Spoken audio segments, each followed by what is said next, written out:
Kasih karunia dan damai sejahtera dari Allah Bapa dan dari anaknya Yesus Kristus menyertai kamu sekalian. Amin. Shalom, selamat pagi bagi kita semua. Kiranya kita semua dalam keadaan sehat dan sukacita. Mari kita mendengarkan firman Tuhan yang menjadi renungan harian pada hari ini, Selasa 3 Maret 2026, sesuai dengan Almanak HKBP yang tertulis di Filemon pasal yang pertama ayat 6. Dan aku berdoa agar persekutuanmu di dalam iman turut mengerjakan pengetahuan akan yang baik di antara kita untuk Kristus. Demikian pembacaan firman Tuhan.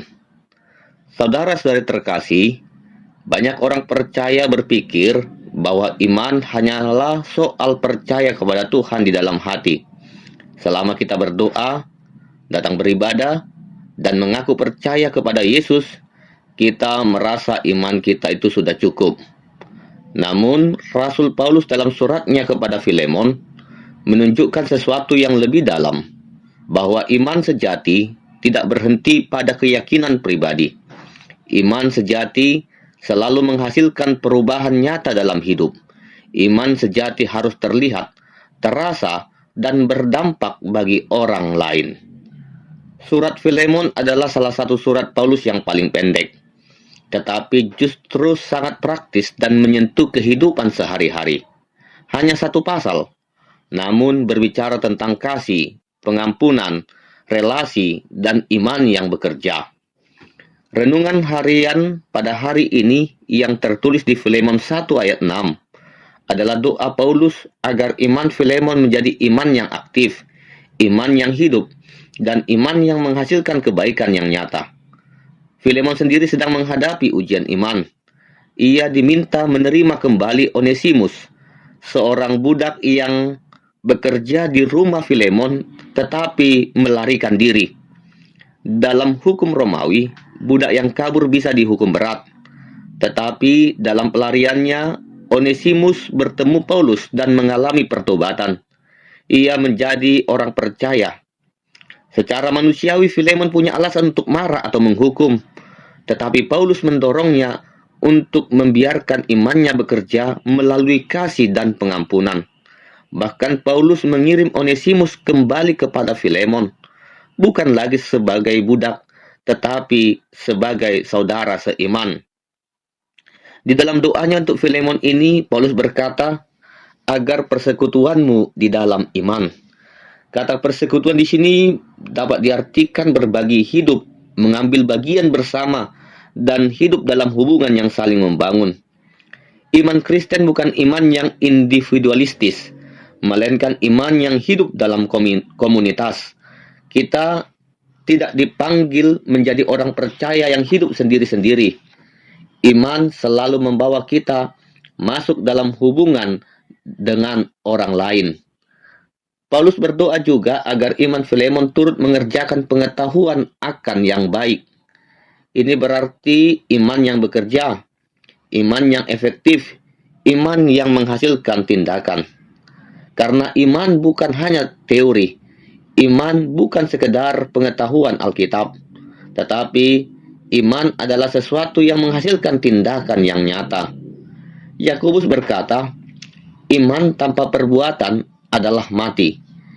Iman yang sejati selalu menghasilkan perbuatan baik, bukan karena kita ingin diselamatkan, tetapi karena kita sudah diselamatkan. Dan ketika Filemon menerima Onesimus kembali, itu bukan sekedar keputusan sosial, tetapi itu adalah tindakan iman. Dan terakhir, Paulus menekankan bahwa semua kebaikan itu dilakukan untuk Kristus. Ini mengubah motivasi hidup kita. Kita tidak berbuat baik supaya dipuji. Kita tidak melayani supaya dihargai. Kita tidak mengasihi supaya dibalas. Kita melakukannya karena Kristus lebih dahulu mengasihi kita. Di dalam Kolose 3 ayat 23 Paulus berkata, apapun juga yang kamu perbuat, perbuatlah dengan segenap hatimu, seperti untuk Tuhan dan bukan untuk manusia. Saudara terkasih, renungan harian ini mengajarkan kita untuk tetaplah berdoa dan saling mendoakan, karena doa itu menyalakan iman. Tetaplah membangun persekutuan yang baik dengan sesama, karena persekutuan itu menguatkan iman. Dan tetaplah melakukan kebaikan, karena kebaikan menjadi bukti nyata iman kita. Dan ingat, segala yang kita lakukan itu adalah untuk Kristus, karena Kristuslah yang menjadi pusat iman kita. Biarlah melalui hidup kita, orang lain merasakan kasih Tuhan yang nyata. Amin. Kita berdoa.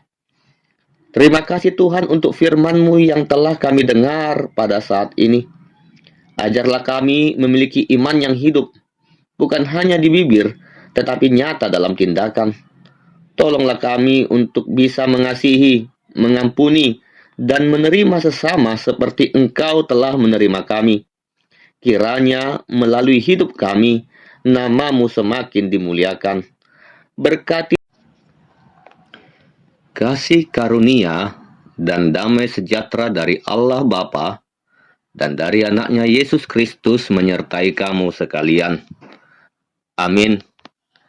Shalom. Selamat pagi bagi kita semua. Kiranya kita semua dalam keadaan sehat dan sukacita. Mari kita mendengarkan firman Tuhan yang menjadi